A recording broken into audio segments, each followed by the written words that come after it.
hello. Who's on the call? This is John Vernon. Good morning, John. How are you doing? I'm doing well, sir. How are you? Dr. Kaylee, are you on the call? Yes. All right, gentlemen, it's good to have you with us here. Weather's horrible here in Buffalo as usual, but we're gonna not let that get in the way of the call. Unless my satellite goes down, and then you may have to call back in. We have up to 2 hours. John, remember that you will have about 20 minutes to present. If you will just stand by, I will start the recording. Standing by. And then the automated system will say, you're now being recorded. And then the chair usually needs to announce the date, the purpose of the call, the people on the call, and I usually mention the title of the presentation, although typically the student will also repeat that. So, okay, the call is being recorded. John, you have 20 minutes. I'm going to go on mute to avoid any background noise, so there may be some delay when we come back together, but 20 minutes, take it away.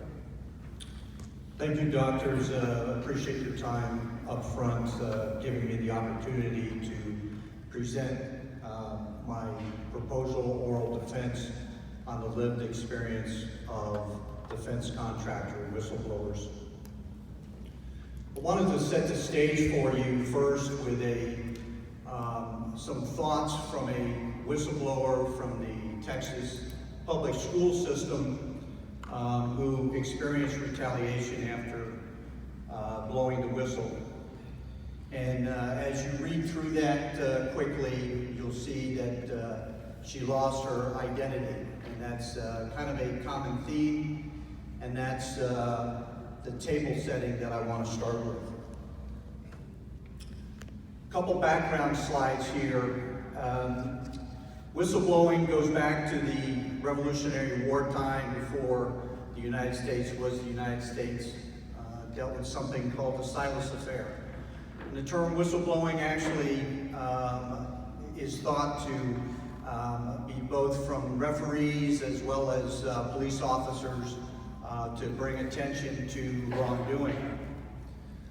The role of the whistleblower as a truth teller cannot be overemphasized, and they often, when they report wrongdoing, experience severe retaliation, and I'll talk more to that as we go through the slides. Obviously, the things that they experience are right here in front of you. Organizations retaliate against whistleblowers because, for the most part, they're bureaucracies and they're very hierarchical. And so these hierarchical organizations basically see it as a threat, and so they retaliate both at the management and at the social level, and I'll be discussing that more when I get to my themes. But as we look at the laws that are supposed to protect these whistleblowers, and they're actually called Whistleblower Protection Acts, they actually don't protect the whistleblower. They actually give them a right of filing. And so, as my last slide on background, a review of literature, I developed 5 themes. And my study, because it's a phenomenological study, we didn't specifically look at statements that literature supported regarding whistleblowers in general. And there's a ton of studies out there regarding whistleblowers' lived experiences. But there are no studies that have been conducted that I found that actually addressed defense contractor whistleblowers. And there's some reasoning behind that. One is that they weren't covered under the Whistleblower Protection Act till 2009. And then in 2013 is when subcontractors were covered. And so I want to start with the themes that literature talked about. And I guess the question remains that there's 2 types of whistleblowers. One is altruistic, That's your typical civilian. And then there's someone who's egotistical, who is more of a crusader. And literature focused on the citizen altruistic whistleblower because they are more of the truth teller. They are the ones whose moral values most citizens embrace. And so the first theme was the choiceless choice. It's kind of oxymoronic, but it's the quote there is, "I had to do it." And the second theme is the majority of whistleblowers do get retaliated against, both from the management level and from the social level. What's interesting is themes 2, 3, and 4 happen at the same time or on and off during that particular time that they experience retaliation. And so political jujitsu gets to my theories that I'm using, which are the resource dependence theory, as well as, which is Pfeiffer's theory, as well as Rawls's justice theory, and an offshoot of Greenberg 1991, who talks about organizational justice as well as distributive justice. The fourth theme, which is spacewalking, that's literally where a whistleblower loses their position. They're still employed by the organization, but they're given menial jobs. They're walking the halls. People don't talk to them. They're ostracized. They're bullied by their peers and by management. And at the end of the experience, when they are finally marginalized, both to the point of being discharged from their organization and society, because the organization has literally lead-turned the communicative talking points about them. As you saw on my second slide, they have lost their job, they're divorced, they're alcoholics or addicts, they've lost all their finances and their education, some of them being PhD doctors, are now selling Apple phones as salespersons because they've lost their security clearance and they've lost all sense of who they are. And that talks to the last bullet, which is actually a Japanese phrase, and that is to be as if one is dead. They're just existing. Their life is over, and they really have no means of recovery. This is the problem statement, and I saw somewhere in the Walden dissertation guide that when you do your oral presentation, you have to have an eye chart, and so I wanted to make sure that I was fulfilling that goal. Fraud is a problem within society because it wastes resources. It wastes billions of dollars, primarily in the medical area, healthcare, and obviously most recently with the 2 wars we have going on in Afghanistan and Iraq in the defense industry. But it also shows a weakness in our agencies to police themselves up. Whistleblowers are, in fact, more effective with their tips than the internal controls within organizations. And so, as an example, from 2013 to 2019, about $31 billion has been recovered based on the results and help of whistleblowers. And as I stated earlier, the retaliation that they incur is shown here: ostracism, isolation, bullying, discharge, letters of reprimand, blacklisting, etc. The gap in literature is twofold. And the gap in literature is, first, is that previous literature and research studies has yet to address whether or not actually encouraging whistleblowing has, in fact, increased the role of the whistleblower to receive retaliatory acts. And lastly, because it is not just because this is an original study, because I mentioned that there's a plethora of whistleblower studies that talk about the lived experiences, but there is no study on defense contractor whistleblowers. And so that interested me, and because I work in that particular field, and I'll talk that here in a minute. So the purpose of this phenomenological study, say that 3 times, is to obviously look at gaining the essence. That's really what we're after, is the essence of the lived experience of this particular group. I'll be using semi-structured interviews to conduct my study. Here are my research questions, and there's been some discussion on how many questions you should have. A lot of discussion has been on the single research question.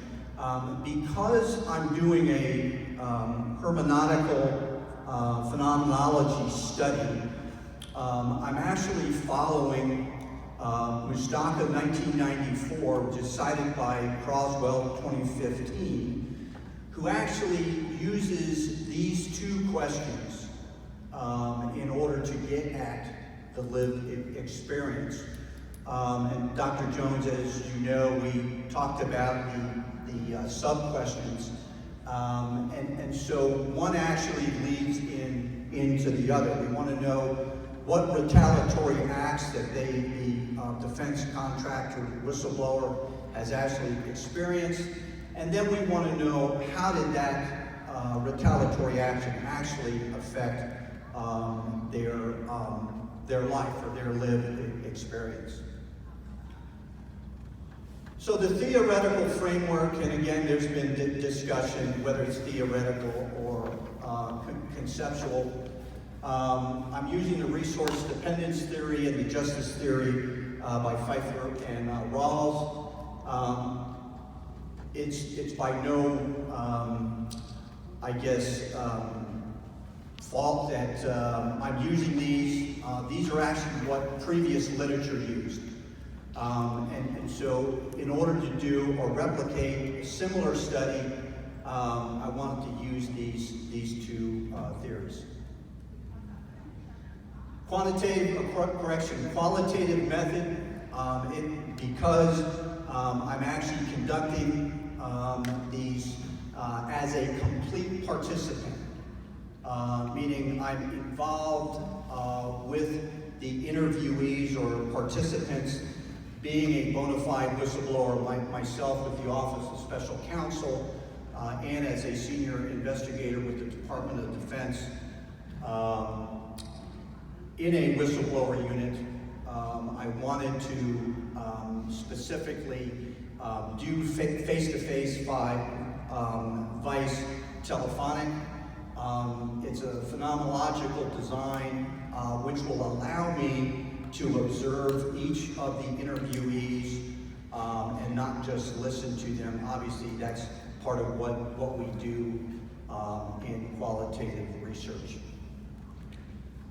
From a participants and sample perspective, I've already talked about individual interviews. Looking at a sample size of about 10 individual participants, I know there's been discussion and previous literature says somewhere between 5 and 25, maybe more. There's also been recent discussion to talk about going smaller. It is truly about saturation. Secondary data is going to be collected from a focus group of 5 who have not been individually interviewed, and I'll be crosswalking those responses with the individual interviews, and I'll talk about that in the next slide when we get to analysis. As far as inclusion goes, the participants have to have experienced retaliation after 2013 for the reasons that I stated up front, which is the fact that legislation included defense contractor subcontractors as well as prime contractors. And so exclusion criteria would be those that have not experienced retaliation. And again, there's my sample size, 10 and 5. There is actually one more exclusion criteria that's not shown on the slide, and that is if the individual is experiencing post-traumatic stress disorder because of their whistleblowing experience, they would be excluded from the research. So data collection, I'll just talk to it. All of the participants and the agencies will have pseudonyms. I'm not going to identify them in any way. I will be the primary instrument used. The recruiting techniques, the agencies that I'm using are the Government Accountability Project, the Project for Government Oversight, or POGO, known attorneys, specifically those that have represented me in my case, as well as the National Whistleblower Center. When you're looking at the sampling size and how I'm going to come up with my sampling numbers, patent 2015 actually has a technique of a nested sampling method, and so I'm going to start off with purposeful sampling from these agencies, the known attorney and the National Whistleblower Center, and then based off of the numbers, in a secondary role, I'll use snowball sampling. Software, I'm looking at Envino, but I'm not hard fast on it, and I'll be testing different software techniques for coding. This is just a review of the analysis plan showing my research questions. The data analysis plan, obviously I'll be taking notes while I'm reading transcripts and identifying the codes. Using the method that I'm using, you're not actually looking at words, you're actually looking at statements. So for example, one of the themes from literature was spacewalking. If during one of the transcripts or one of the interviews, I come across a participant that says I was stuck in time, that would be a great statement for me to capture. And so then I'll look to reduce those statements into themes if I find them repeated over the interviews, and then I'm looking at writing my findings into the research discussion section. I'd like to briefly address bias here, because I'm sure that that's one of the questions. And so I plan on bracketing, that's one of the techniques to address your bias, and I'll do that up front in chapter 3. I'm actually also looking at one of my peers review my research, and I'll also keep a reflexive journal. Social change implications, a review of Walden's 2020 mission lists 5 particular bullets. They're very similar to what is here on my slides. Didn't want to reinvent the wheel. One of the things that I'm looking for is to provide research that literally informs the public and allows the defense contractor, regardless of their level of retaliation and their story, to have a voice. I think that bringing this out of the closet and out of the shadows and out of the darkness allows more, I guess, awareness and consciousness within the group, and it also stresses a need for continuous improvement where our elected officials are responsible to the citizens. And every one of the men and women that I'll be talking to are citizens, and using Rawls's theory of fairness and equality, they deserve nothing less. Some concluding thoughts here. I'm not going to bore you with reading the slide, but it's literally my goal, my hope is to raise a greater awareness to the plight of this particular afflicted group, and to share their story, and see whether legislation can be improved to protect them, given what they provide to society. Acknowledgements to both doctors and Dr. Kelsey for giving me the opportunity to present my dissertation oral defense on the lived experience of defense contractors. You can see I've got a couple reference slides here. Subject to your questions, Doctor, that concludes my whole presentation.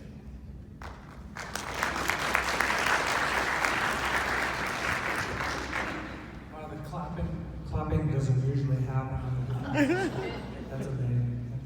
To keep in the spirit, though, of the modeling the process, thank you very much, John. That was a very professional presentation. I'm going to turn it over to Dr. Cayley to ask you a couple of questions or make a couple of comments. All right. Thank you, John. Very informative. I do have a few questions for you. Just for context, can you describe what a contractor whistleblower might be reporting? Under the law, the statute, which is Title 10, Section 2409, Contractor Whistleblower Protection, it allows them to report a violation of regulation, rule, or law that's related to a defense contract, as well as any other known wrongdoing that doesn't fall into that category. So, without maybe violating any type of privacy, maybe something that was in the news either recently or not so recently, can you give an example of what a contractor might do that would be a violation that someone would report?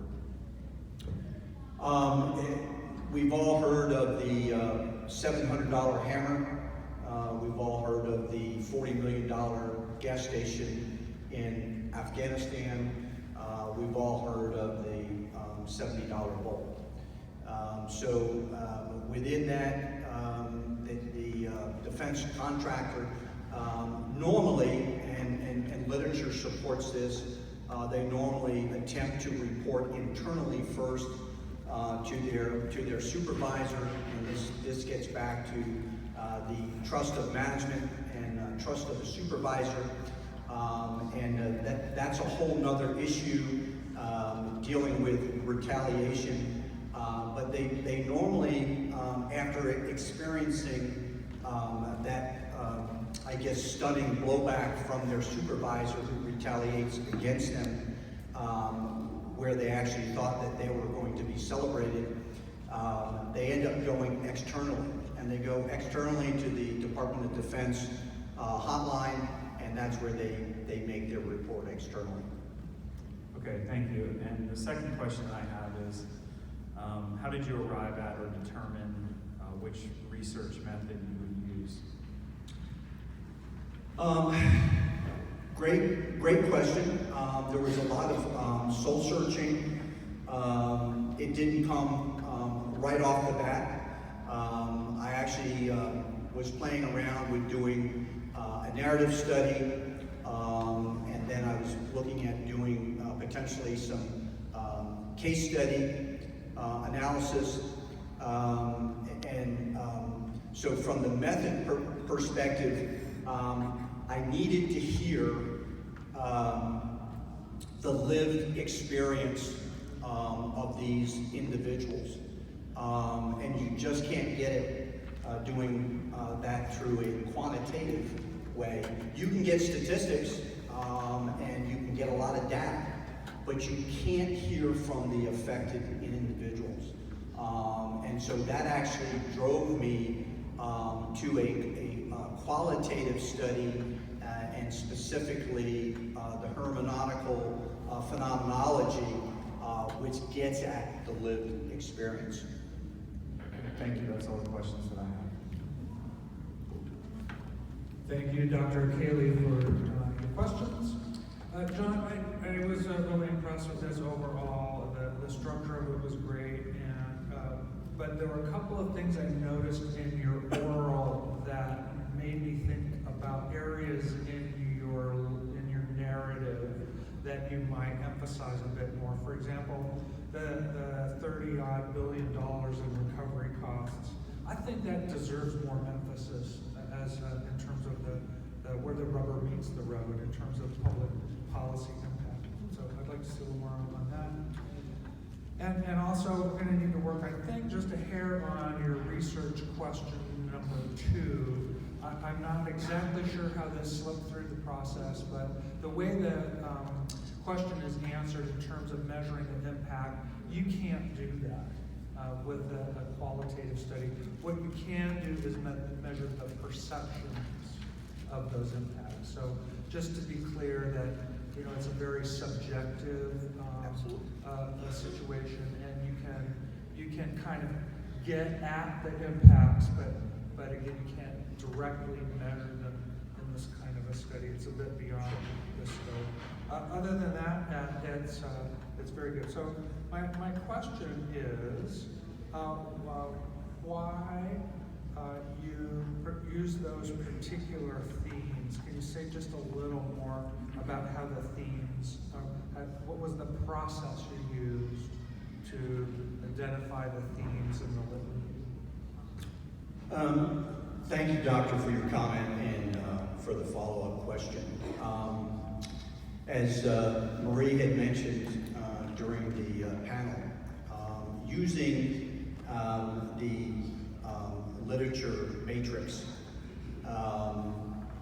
that's how I did it. I started looking based on literature that I was reviewing, and probably by no stretch of the imagination have gone through well over 200 journal articles, some of which bore fruit and some didn't.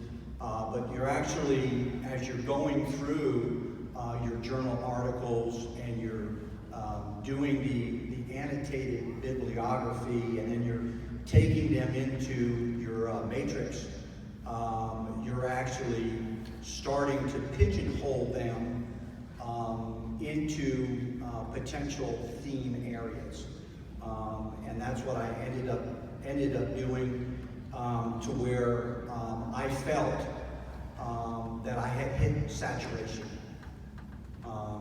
If that answers your question. Very good. Thank you very much. Well, this has been a wonderful, as I said, professional presentation. Thank you very much. At this point, the second committee member and I would like to consult.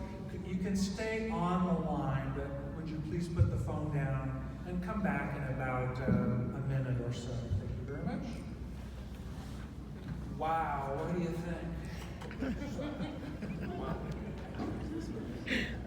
I do like your point about the second research question, and the only other concern that I have at this point is really outside of the scope of the proposal is just the feasibility in terms of, I having not seen the proposal myself, since I'm not really on the committee, but for the IRB and the role that he's currently in his profession, just making sure that it's feasible.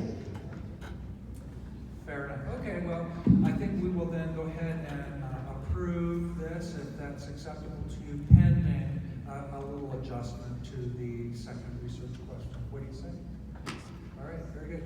So at some point here, then John will come back on the line. I would say, congratulations, John. You passed your defense. Hooray, hooray. We're going to ask you to make a couple of small changes, and then we'll submit it, and you can move on to the IRB application.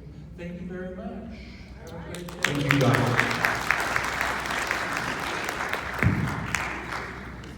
It's a little stronger. So that would conclude the defense.